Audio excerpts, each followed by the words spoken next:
Buenos días, licenciada, compañeros y compañeras. El día de hoy trataremos un tema educativo muy interesante que es el diseño de ambientes de aprendizaje. Nuestro grupo está conformado por Carolina Inagán y mi persona, Alison Murillo. Comenzaré citando a Vince Wellman que manifiesta: jugar no es un descanso del aprendizaje, es un aprendizaje interminable, encantador, profundo, atractivo y práctico. Es la puerta al corazón del niño.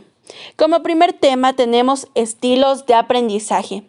Y podemos decir que cada persona aprende de formas diferentes, por lo que es muy importante que nosotros como docentes tomemos nota de cómo se puede explotar distintos estilos de aprendizaje en beneficio a nuestros estudiantes, en lugar de imponer una sola forma de enseñanza a todos de manera indistinta. Pero, ¿qué es un estilo de aprendizaje? De acuerdo con el California Journal of Science, un estilo de aprendizaje consiste en una serie de características personales con las que nacemos y que nos desarrollamos conforme vamos creciendo. Determina, entre otras cosas, a través de qué actividades y sentidos tendemos a absorber información más fácilmente, ya sea a través de la vista, el oído, el tacto, el habla, la toma de notas o una combinación de estas. Y ¿cuántos estilos de aprendizaje existen? Entre varias de las clasificaciones de estilos de aprendizaje, tenemos tres grandes sistemas para representar mentalmente la información: el sistema de representación visual, el auditivo y el kinestésico. La mayoría de nosotros utilizamos uno más que otro. ¿Pero por qué? Es debido a que se desarrollan de diferente manera en cada uno de nosotros y tienen sus propias características. El primer sistema de representación es el visual. El sistema de representación visual tiende a ser el sistema de representación dominante en la mayoría de las personas. Ocurre cuando uno tiende a pensar en imágenes y a relacionarlas con ideas y conceptos, como por ejemplo cuando uno recurre a mapas conceptuales para recordar ideas, conceptos y procesos complejos. Por lo mismo, este sistema está directamente relacionado con nuestra capacidad de abstracción y planificación. Pero, ¿cómo sé si mi estilo de aprendizaje es visual? Es porque nos basamos en lo siguiente. Presenta dificultades cuando las explicaciones son verbales. Es muy observador. Aprende mejor cuando el material es representado de manera visual. Es capaz de memorizar utilizando patrones, imágenes y colores. Tiene mayor facilidad para recordar imágenes y videos. Le cuesta trabajo explicar verbalmente o recordar información verbal. Piensa y almacena la información utilizando imágenes. Tiene una inclinación hacia las artes y tiene una gran imaginación y un fuerte sentido del color. El segundo sistema de representación es el auditivo. Las personas que son más auditivas tienden a recordar mejor la información siguiendo y rememorando una explicación oral. Este sistema no permite abstraer o relacionar conceptos en la misma facilidad que el visual, pero resulta fundamental para el aprendizaje de cosas como la música y los idiomas. ¿Cómo sé si mi estilo de aprendizaje es auditivo? Es porque aprende fácilmente al prestar atención a lo que dice o narra el docente. Es capaz de recordar signos audibles como cambios de tono de voz, entonaciones y acentos. Puede repetir con habilidad y recordar lo que dice alguien más en una conferencia o en una clase. Se le da bien los exámenes orales y las presentaciones. Es bueno en relatar relatos, narraciones, historias y cuentos. Le gusta estudiar con música y puede recordar datos y personas con ella. El tercer sistema de representación es el kinestésico. Se trata del aprendizaje relacionado a nuestras sensaciones y movimientos. Entre otras palabras, es lo que ocurre cuando aprendemos más fácilmente al movernos y tocar las cosas, como cuando caminamos al recitar información o hacemos un experimento manipulando instrumentos de laboratorio. Este sistema es más lento que los otros dos, pero tiende a generar un aprendizaje más profundo y difícil de olvidar, como cuando aprendemos a andar en bicicleta. ¿Y cómo sé si mi estilo de aprendizaje es kinestésico? Es debido a que le gusta aprender a través de experiencias como prácticas en laboratorio, juegos, modelos, incluso representaciones tangentes de lo que estudia, como un globo terráqueo o un esqueleto humano. Es una persona inquieta que se mueve constantemente al hacer tarea o concentrarse en una actividad. Necesita involucrarse en lo que está aprendiendo, de lo contrario, le cuesta mucho y se convierte en algo cansado. Sus movimientos son una extensión de sus pensamientos creativos.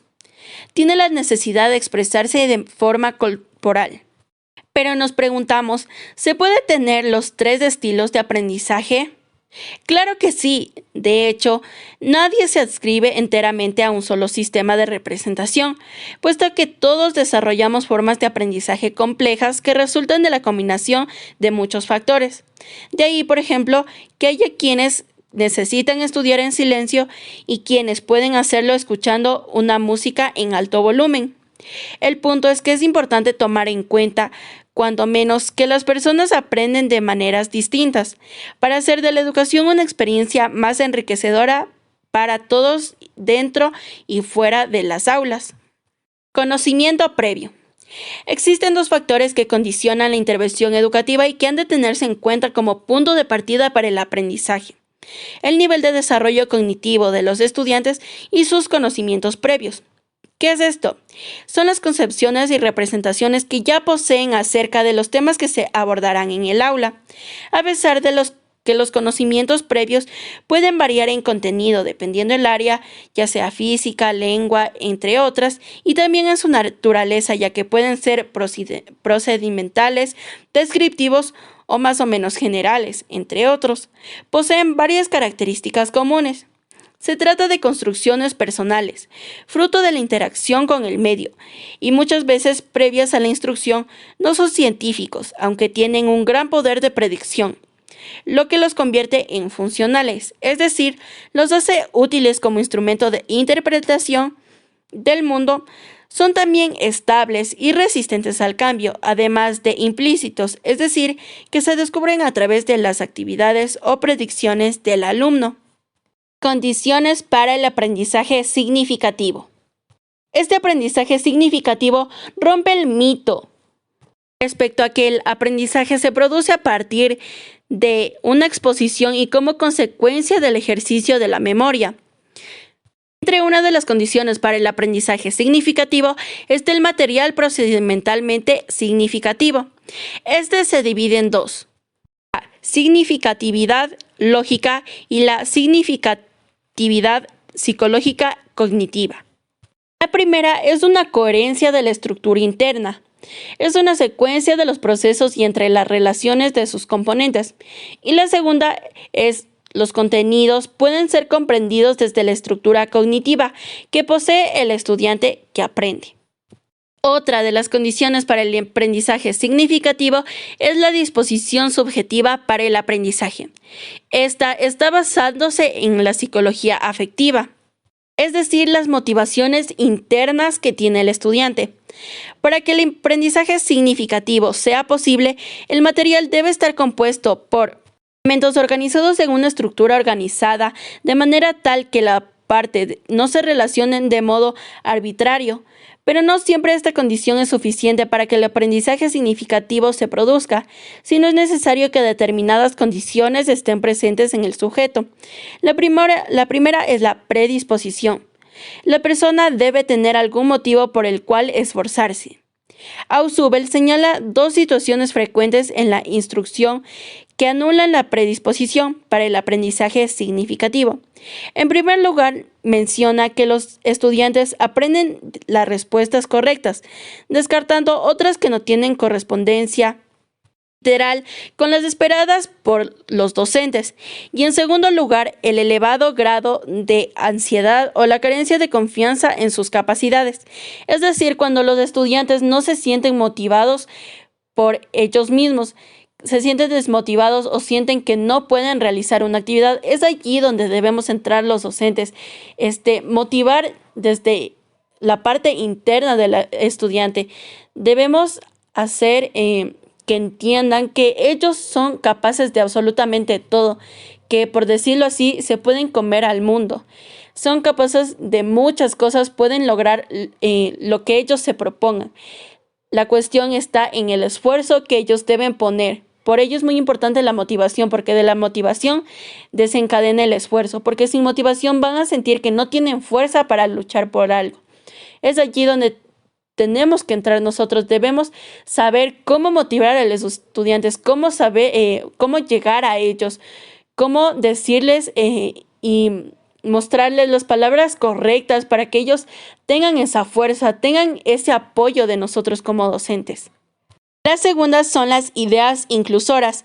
Es necesario que el estudiante posea un background, es decir, conocimiento previo que le permita incorporar el nuevo material a la estructura cognitiva, es decir, relacionar lo que ya tiene en su conocimiento con otro concepto u otra idea. Ejemplo de conocimiento previo. Como podemos ver en este ejemplo, la docente manifiesta que hablarán de los animales de la granja y uno de los 3 niños que está ahí empieza a recordar, empieza a visualmente como graficar en su mente los animales de una granja, porque ellos ya tienen un conocimiento previo, ya saben de lo que es el concepto, tienen una idea vaga de lo que es el concepto, por eso empiezan su mente empieza como a fabricar una imagen de lo que está hablando la docente. Y otro dice que este concepto de los animales de la granja ya lo asimiló y lo asimila con las gallinas que tiene en su casa. Entonces es allí donde se ve claramente que es muy importante que los niños ya tengan un conocimiento previo. Por ejemplo, en lo que es la educación inicial, algunos padres de familia fomentan este aprendizaje en casa y así los estudiantes en educación inicial ya llegan con un conocimiento previo tal vez de los números, de las letras, de los animales, pero en muchas de las ocasiones los padres de familia no trabajan esto, no estimulan. Pautas del aprendizaje significativo. El niño o niña debe crear el contenido, es decir, ha de experimentar y relacionarlo con diferentes experiencias para dotar el concepto de sentido y lógica. Los seres humanos aprendemos de verdad y de forma natural aquello que nos interesa y aquello lo que encontramos sentido y lógica. Por otro lado, se produce una interrelación entre los contenidos previos y los nuevos de forma que ambos se modifican, se enriquecen y se reformulan para llegar a una conclusión final más elaborada dotando al concepto de significado.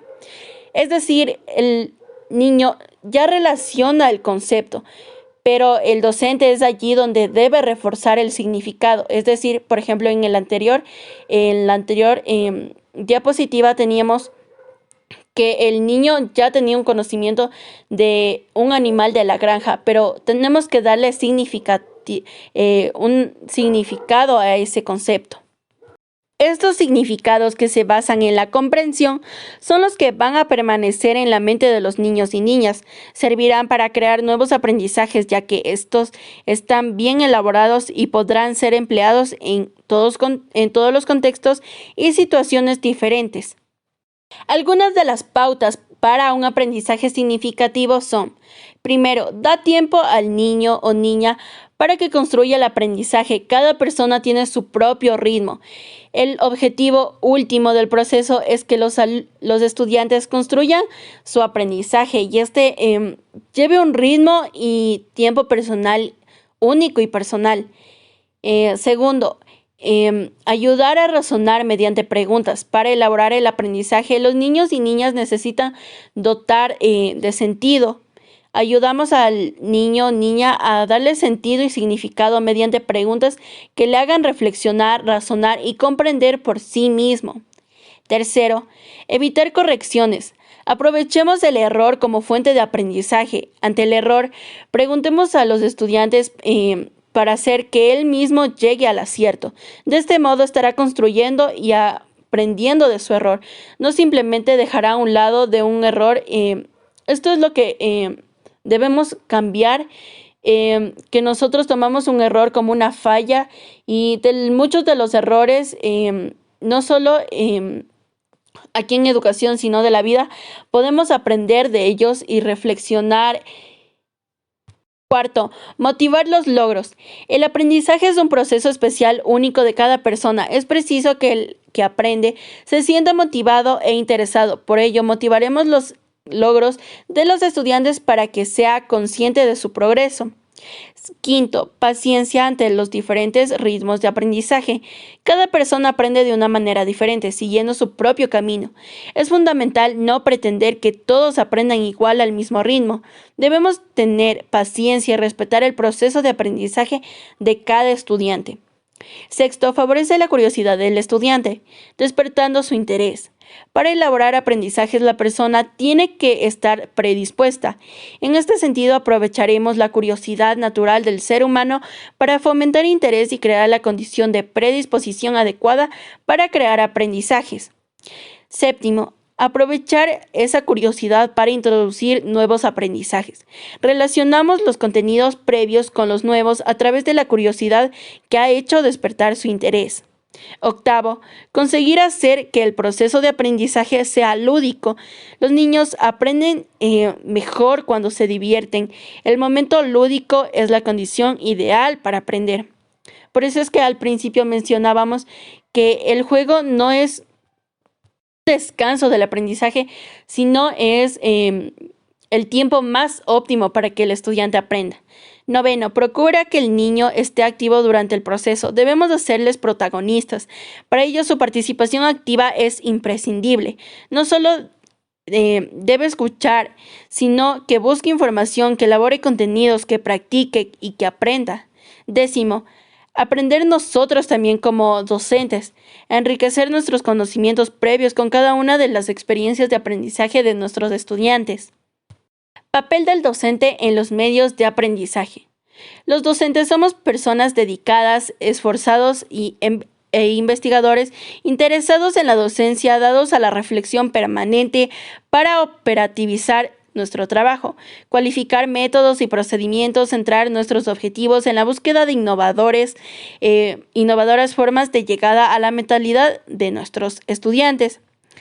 Entendiendo que el nuevo contexto sociocultural y ambiental está saturado de tecnología abundante y compleja, pero que ellos manejan con eficiencia y eficacia aún más que muchos de sus guías académicos. Uno de los papeles principales que el docente debe manejar en estos ambientes de aprendizaje es el respeto por las ideas de los estudiantes, debido a que nosotros no debemos desmotivar o no debemos mencionar que está en un error pensar así o de tal manera, sino irlos guiando a su propio aprendizaje, a un aprendizaje crítico, a que ellos sean autodidactas, que ellos puedan generar sus propios conocimientos, que claro, basándonos en nuestro apoyo, sin dejar a un lado que ellos con un aprendizaje previo ya tienen la idea y nosotros debemos apoyar con el significado para que ellos formulen sus propias ideas, ideales y así llegar a un proceso óptimo en un aprendizaje significativo. El segundo es el clima adecuado, un clima adecuado para que el estudiante sea autónomo y refuerce su propio aprendizaje. Nosotros al crear un clima de inclusión con valores, ahí empezamos con el respeto que mencionamos antes y ahí vamos creando un clima óptimo para que el estudiante se pueda desarrollar de manera integral. Otro es el autoestima. El docente mejora el autoestima del estudiante, mejora con sus palabras, con el apoyo, la motivación que el docente puede otorgar al estudiante. Las otras son las habilidades y es que el docente potencia las habilidades cognitivas del estudiante.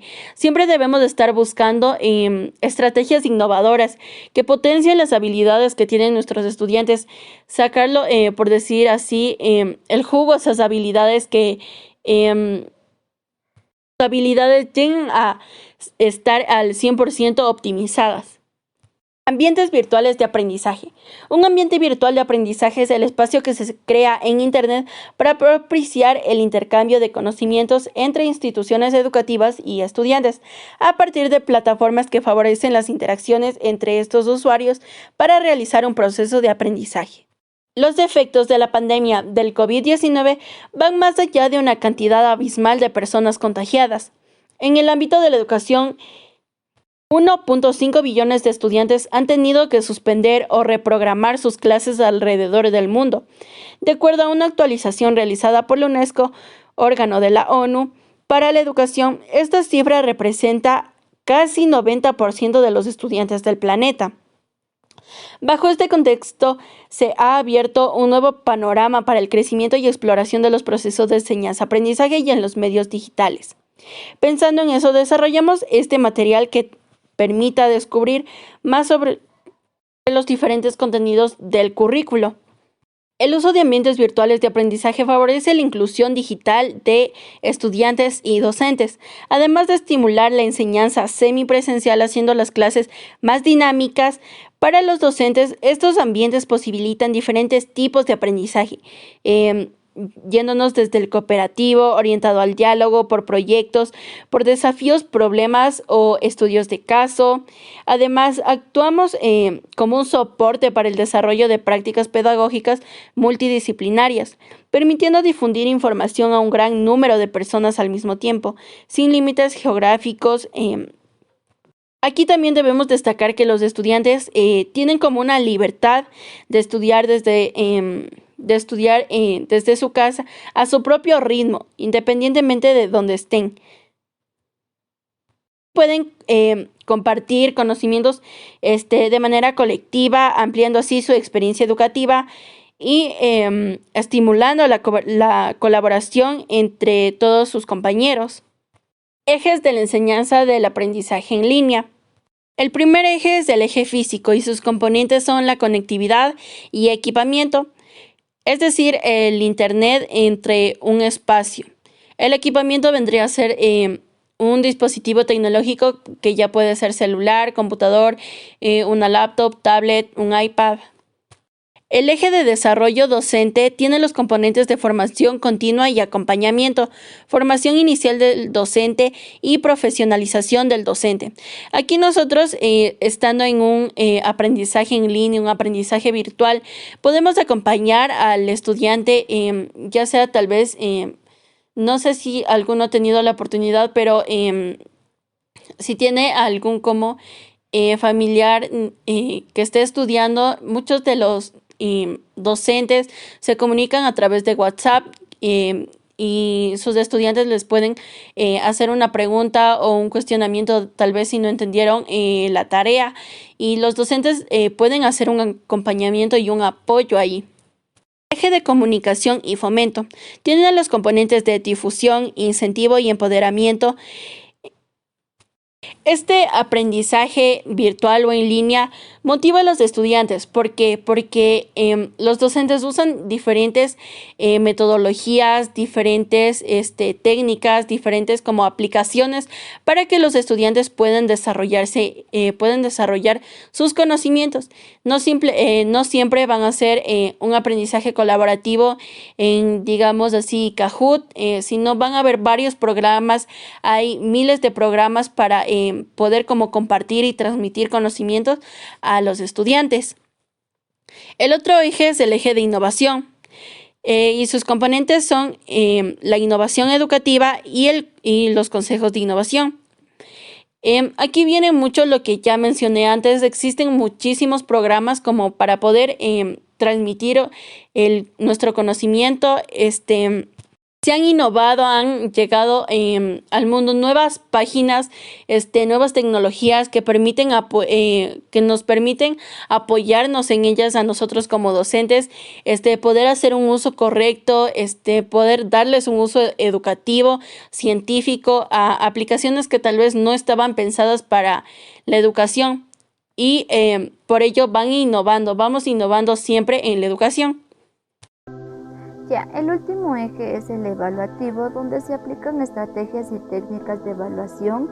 Esto nos permite verificar que el estudiante haya adquirido los conocimientos y haya nuevos desarrollos en sus habilidades. También nos permite cumplir algunas funciones a nosotros como docentes, y es el hacer evaluaciones sumativas y formativas. Si en estas evaluaciones el estudiante tiene una mala calificación, el docente tiene la obligación de hacer una retroalimentación, y esto más que todo para que el estudiante ya no tenga dudas sobre cualquier tema que haya sacado mala nota, y así pues siga el siguiente año con nuevos propósitos en su vida. Bien, vamos a hablar sobre la motivación. La motivación es un estado interno que activa, dirige y mantiene la conducta de la persona hacia metas o fines determinados.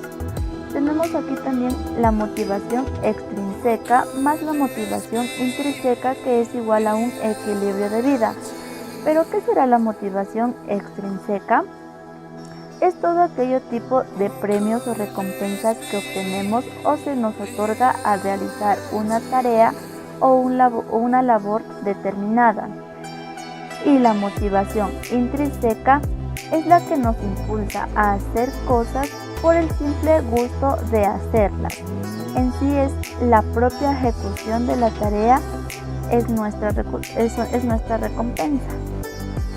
También tenemos la motivación de miedo. Esta más que todo es cuando es basada en una amenaza. Por ejemplo, yo le puedo decir a mi hermanito, si no estudias vas a sacar 0.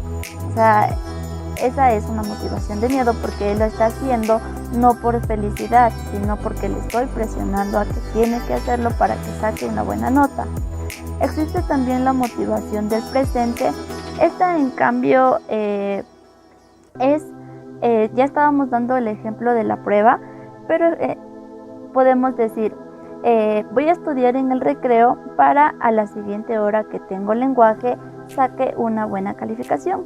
Esa nos quiere decir la motivación del presente. Tenemos también, por último, la motivación de innovación, que esta nos quiere decir buscar o crear nuevas ideas para nuestras metas que tenemos, yo que sé, en el futuro o en el mismo presente. Por último, vamos a ver sobre los sistemas de administración del aprendizaje. La plataforma de eLearning es un espacio virtual de aprendizaje orientado a facilitar la experiencia de capacitación a distancia, tanto en empresas como en las instituciones educativas. Este sistema más que todo nos permite la creación de las aulas virtuales en aquellas que se produce la interacción entre tutores y estudiantes. Nos permite realizar evaluaciones, el intercambio de archivos, la participación de foros, chats y una amplia gama de herramientas adicionales. Los beneficios de esta plataforma es brindar la capacitación flexible y económico. También combina el poder de Internet con el de las herramientas tecnológicas, anula las distancias geográficas y las temporales. Nos permite utilizar la plataforma con mínimos conocimientos y también ofrece libertad en cuanto al tiempo y ritmo del aprendizaje. Eso ha sido toda nuestra presentación. Gracias.